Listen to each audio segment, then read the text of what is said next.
Sometimes, the only thing we want from gaming after a long weary day is to relax. And while I'm not a great connoisseur of cozy games by any means, I still like to keep an open mind for new experiences. In that sense, a short journey into the world of Smushi Come Home fits perfectly.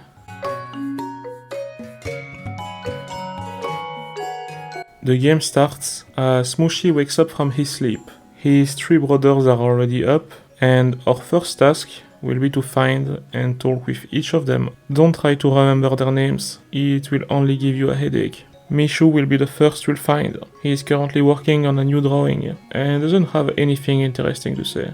Then we'll find Musho, who is currently learning how to swim in a pool. The last one we'll find will be Umi. He is currently playing flute in hopes that his pet ladybug, Poki, comes back.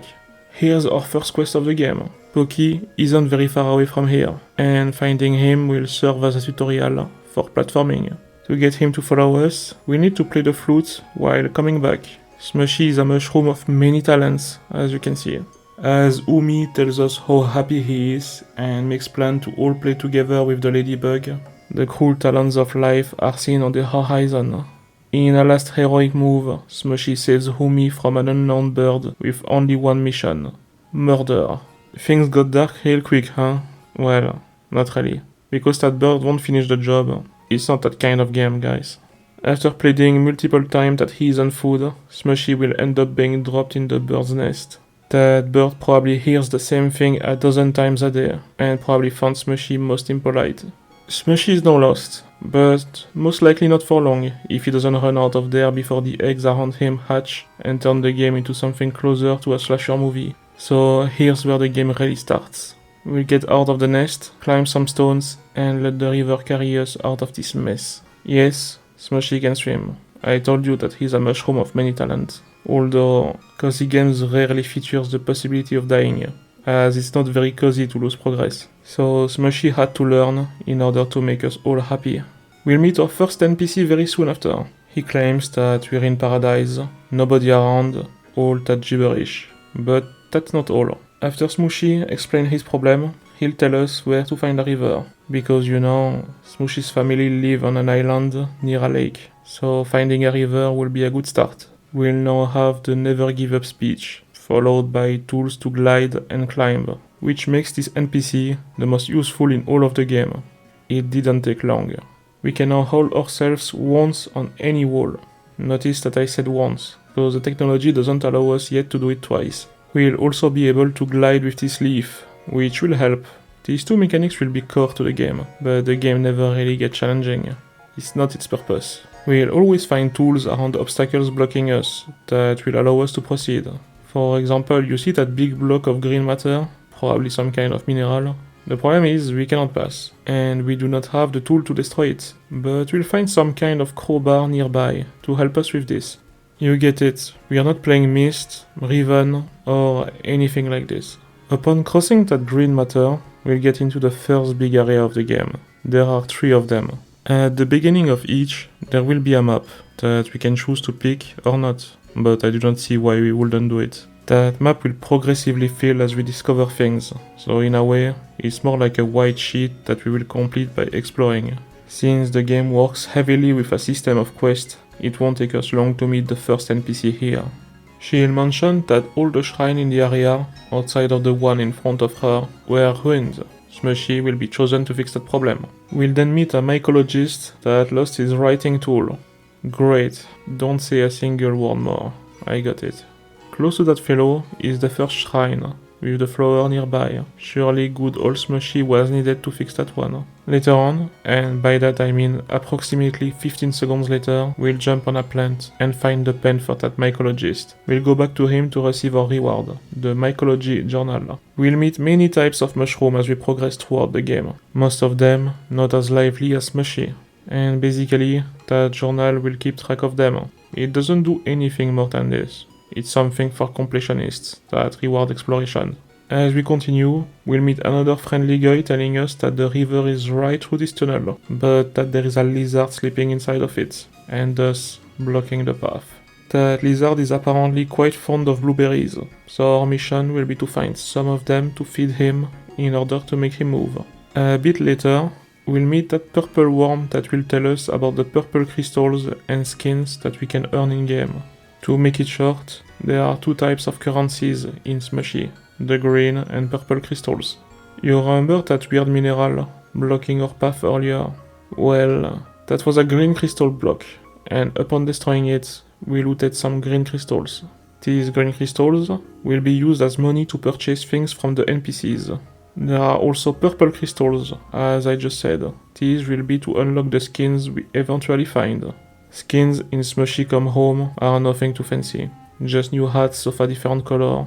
But these are free, and do not require you to separate yourself from your precious dollars, euros, or whatever money your country is using, so that's a win. One could see them as rewards for completionists, like the mycology journal. That purple worm will be in every single map to give us riddles, in order to find them more easily. As we continue to explore, we'll restore another shrine. Our reward for doing so will be a power-up that allows us to run for a short time. You get it? We'll eventually get more and more upgrades that allow us to run, fly, climb for longer. That's the basic gameplay loop of the game. We explore and find things to cross every obstacles on the map by doing quests and puzzles. Next NPC is really into these old circular relics, or frisbee, he doesn't know yet. His problem is that they are on high ground, and his arms are too short. In other words, he doesn't want to risk his life, but wouldn't mind if we did. It's his lucky day though, because if there is something that Smushi likes even more than risking his life, is being a lackey for the entirety of the forest. Upon completing his quest, he'll reward us with 20 green crystals, which will be really helpful soon. Next, we'll meet the first of many forest wisps.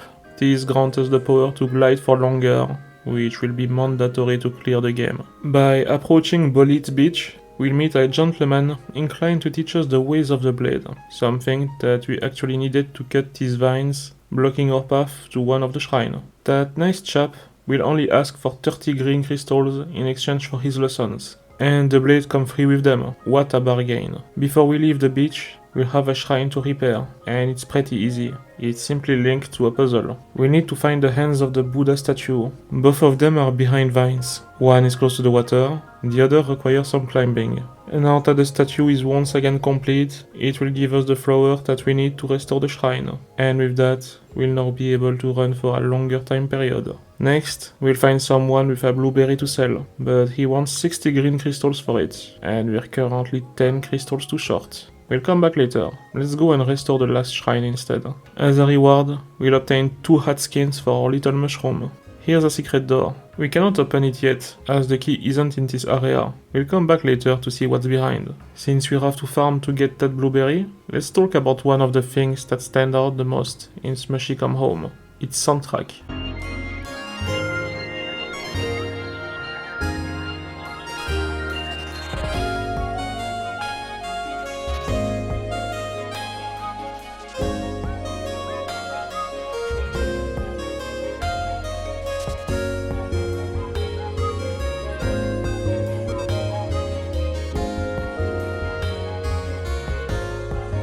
As you can hear, very much like the game itself, the soundtrack is cozy, chill, relax. You get it, I'm not gonna use every synonymous word to describe it. It's also the major reason I wanted to play that game to begin with. Sometimes, a good soundtrack is enough to want to give a game a try, and I strongly encourage each and every one of you to listen to it too. Now that we found the green crystal we were missing, we can finally come back to purchase that blueberry.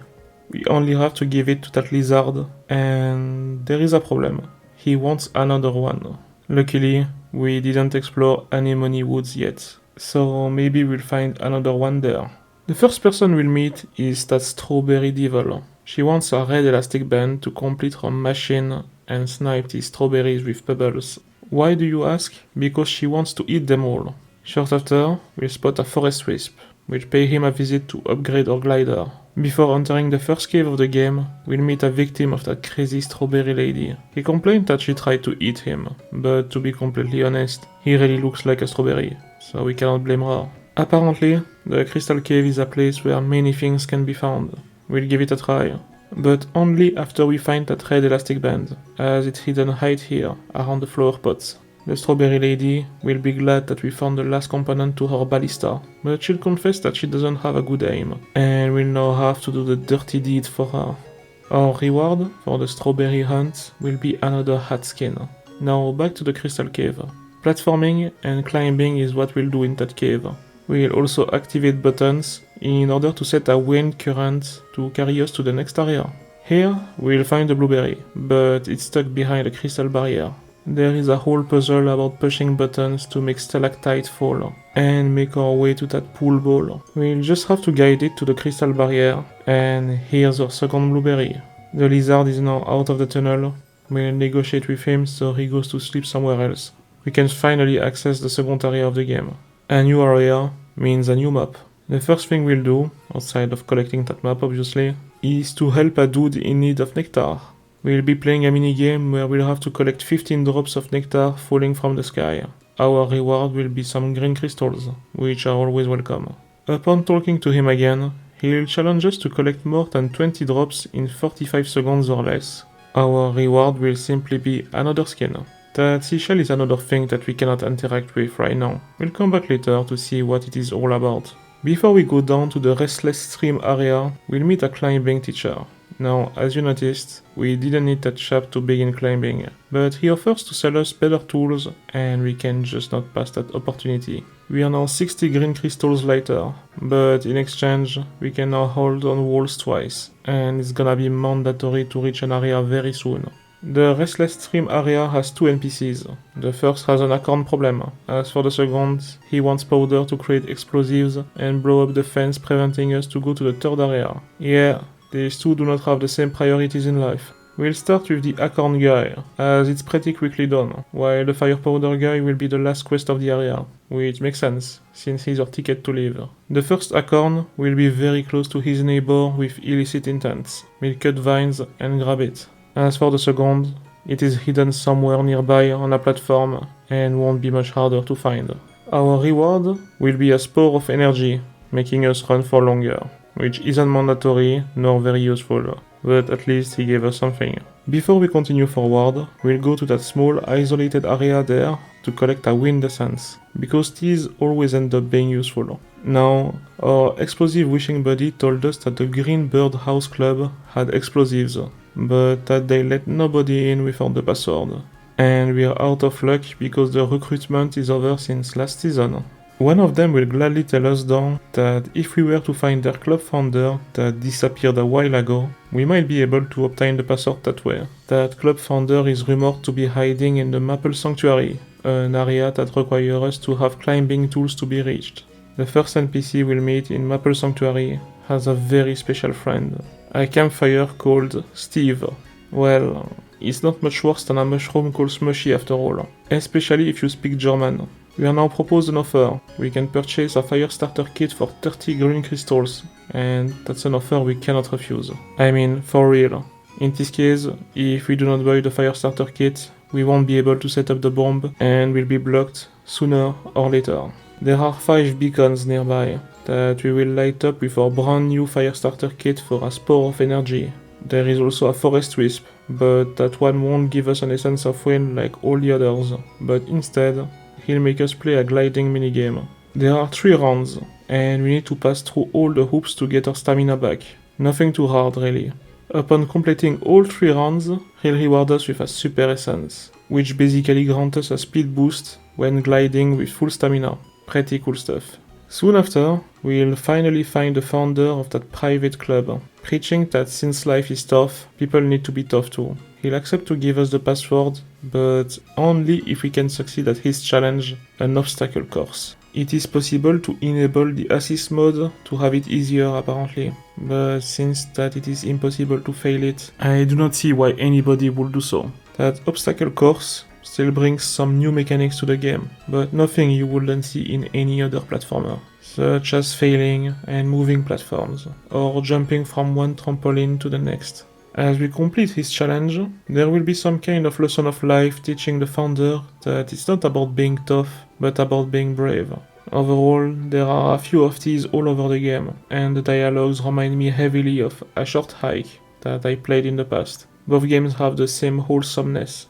I have to say it's not my favorite kind of dialogues, but if it's played by kids, it at least gives a good example on how to be a decent human being.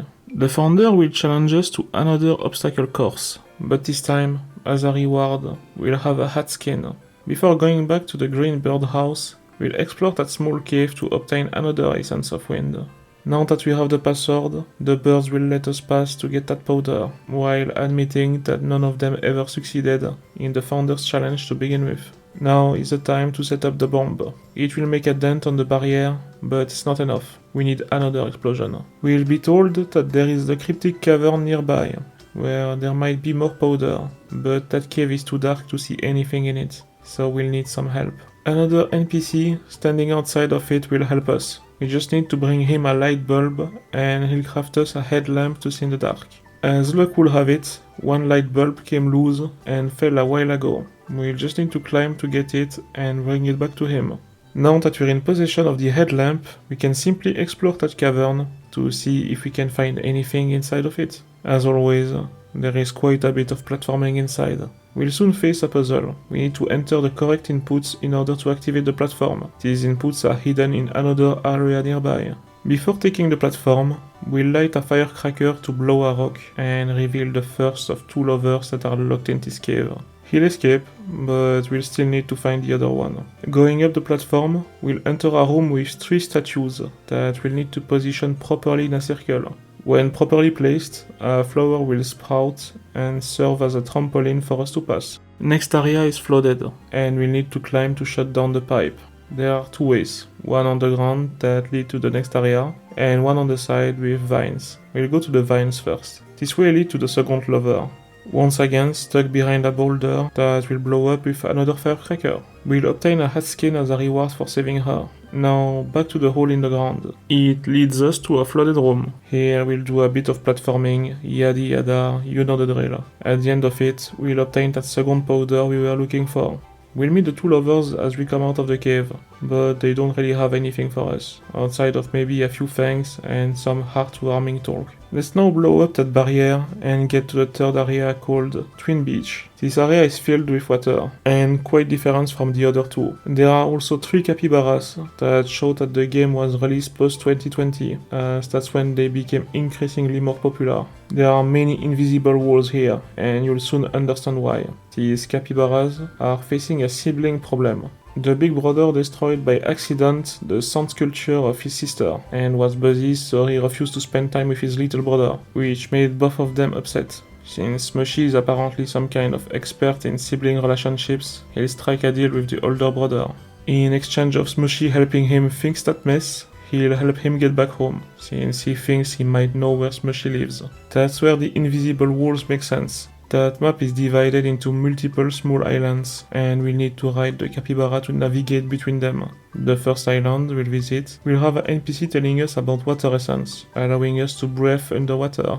We'll just have to buy it from him for 20 green crystals, and then the seashells that we've already seen in the second map, if you remember, will now allow us to dive underwater. That's the main mechanic of this area. As for the seashell in the second area, it leads to the toughest platforming challenge in the entire game, which still remain relatively easy compared to hardcore platformers, but the timer is quite tight. Platforms will only remain for a little bit of time, and we need to hurry to climb to the top.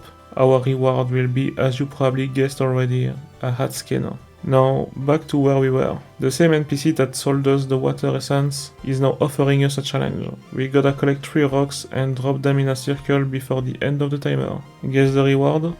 Next island is where we'll find the little brother. He found another friend to have a picnic with, but that friend didn't come back from the cavern where he went. We'll obviously be the one to go search for him, while the older brother Capybara fetches food for later in order to make a picnic all together. That cave is underwater, and to get access to it, we'll need to find 3 pearls and put them back on their shrines. Only then, the door will open. Weirdly enough, the cave itself isn't underwater. What we'll do inside of it will be very similar to what we already did plenty of times. We'll very quickly enter a pipe, and then enter a room with a puzzle, but some pages are missing. Obviously, these pages are all around this room on platforms. By playing the right notes, we'll obtain another skin. Yeah, there are really plenty of them. Soon after, We'll find the capybara's friend, but he's stuck inside a hole, and his climbing hook broke. We need a rope to help him. We'll enter a room with 2 pumps that we'll need to adjust to reach the top. We'll then reach an exit that leads to a closed lake area, where a NPC possesses a rope. But since he used it to gather his seasoning, he'll only give it to us if we bring him a bucket full of them. Another cave nearby will lead us back to our friend in need, but only after lighting up a firecracker. We'll tie that rope to a rock and give up our old rusty hooks so he can climb his way to safety, and that's it. We are done with that cave and can go back to the capybaras. We are a bit late as they didn't really wait for us to start eating, but anyway that picnic will be short. The 2 brothers will talk about everything, make up, and the little brother will go back home with his friend. We'll now reach Indigo Island, home of Coco, the merchant who will sell us a spore of energy and an essence of wind for 40 green crystals each. Another puzzle, we'll find candles and light them up to reveal a rock previously underneath the water. Here's a new cave, but a short one. We'll find inside a piano and 2 firecrackers. The piano is missing a battery, and there is no better person than Smushi to find it. One of the firecrackers will reveal the battery, the other will have some purple crystals, for a change. I suppose to allow us to unlock all these skins we are hoarding since a while now. Upon completing the piano puzzle, we'll get a key. You probably remember that we found a door that we couldn't open earlier. We'll go back there later to check what's behind it. Let's go back to ride the capybara for the last island left, where we'll find his sister. Little sister Capybara is making another sun sculpture, and she wants something magical that is said to bring creations to life. To be more precise, she wants the sacred orb standing on top of this island, but there is one problem. The path leading to it is blocked due to corruption spreading, but we will quickly fix this. To progress forward, we'll need to grab the rocks and put them back on the shrines, but only after taking care of the corruption, obviously. First area is pretty small and straightforward. Completing it will open a door behind the waterfall. A classic. That area is much bigger now. We see an NPC affected by the corruption after having eaten something dodgy. We'll need to help him in order to access the summit. We'll climb to a room filled with corruption. We'll light a beacon and use it to purify everything. I do not know how this works, but it works. A plant will sprout and allow us to reach a pipe that will drop water on the NPC to clean part of his back from the corruption. We just have to go a bit higher and find another pipe to finish the job. On our way, we'll find a giant corrupted rock that we have to destroy, but we need something bigger than our crowbar for the job. The next room will have flowers of different colors. We need to put pearls of the same colors on the circle close to the flowers. When done, another flower will sprout, which will lead us to a portable firecracker, the first of its kind. That firecracker is there to help us break that giant boulder. Breaking the boulder will reveal another flower that we will use to reach the second pipe. Now that the NPC is cleansed of any corruption, he'll move away from the path and let us grab that stone to restore the shrine. We finally reached the summit. Time to grab that orb and come back to the capybaras. While we were busy grabbing that sacred orb, the big brother capybara was busy searching for another one. These 2 orbs will serve as the eyes of the sun sculpture. In case you're wondering, nothing magical will happen outside of the power of friendship. Little sister will go back home to take a nap, while big brother will give us a ride back home. Many emotions when Smushi comes back home, as his siblings ask him to tell his story. And with that, the game ends.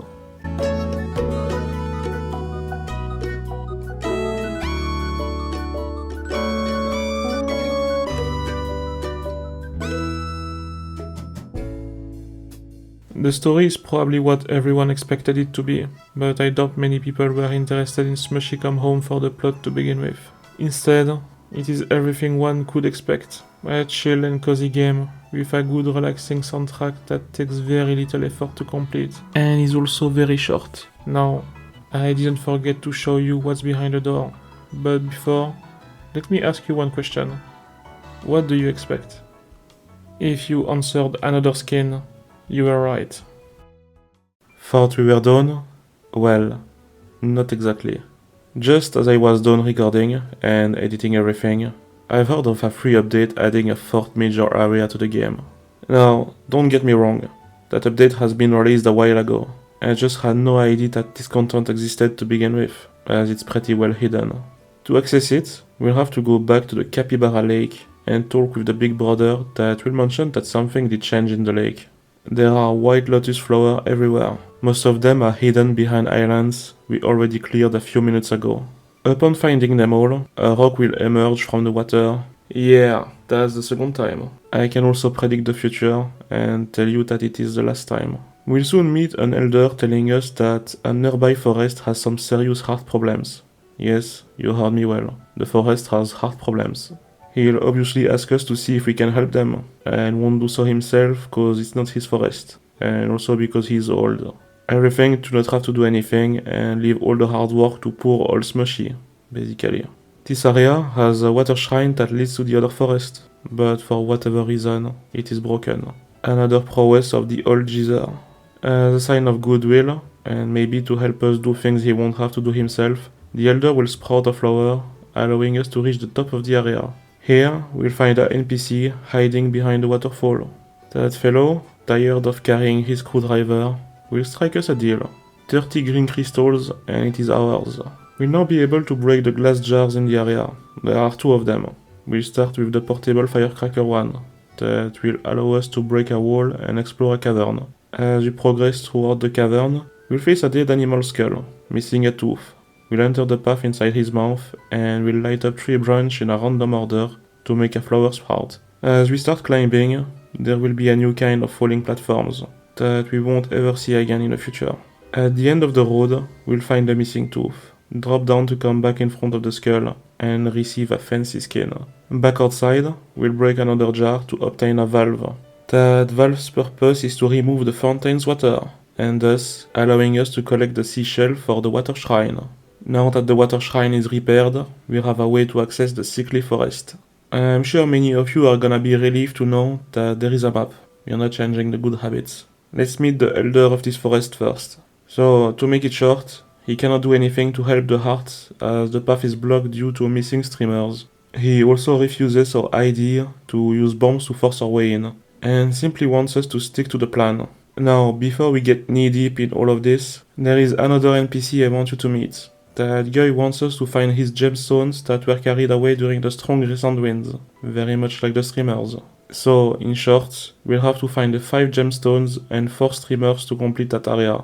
The first thing we'll see is that closed box and part of a key nearby on the ground. We'll have to find all the broken parts of the key to open that box, and luckily, these parts aren't very far away from here. The diamond gemstone is inside. Back at the entrance of the area, there is a button to push to open a door leading to the sapphire gemstone. On the left of here, there are 3 candles to light up. Upon doing so, we'll open a path leading to a statue puzzle. We've already seen that same puzzle before, but one of the statues is blocked behind a wall this time, and it seems like we need explosives to complete that task. In the back of that area, there is a way behind spider webs. We'll just cut them and pass. We'll then meet some chap trying to fix a ballista. Reminds you of something? Well, it's not the strawberry lady we've met in the first area, but her brother, and they are made of the same mold. He isn't really interested in strawberries, but instead crystals, and he is missing a band-aid to complete his ballista. We'll obviously have to help him, since what he seeks requires some platforming. Before the platforms appear, we'll first need to cut the webs. Nothing too fancy. We'll find that band-aid and then shoot down the crystals ourselves, as very much like his sister, he doesn't aim well. And since this time it's not pebbles, but explosives we're firing, it will be best to not set the whole forest afire. He'll reward us with a portable firecracker to complete the statue puzzle, and before we leave, we'll find the emerald gemstone under him.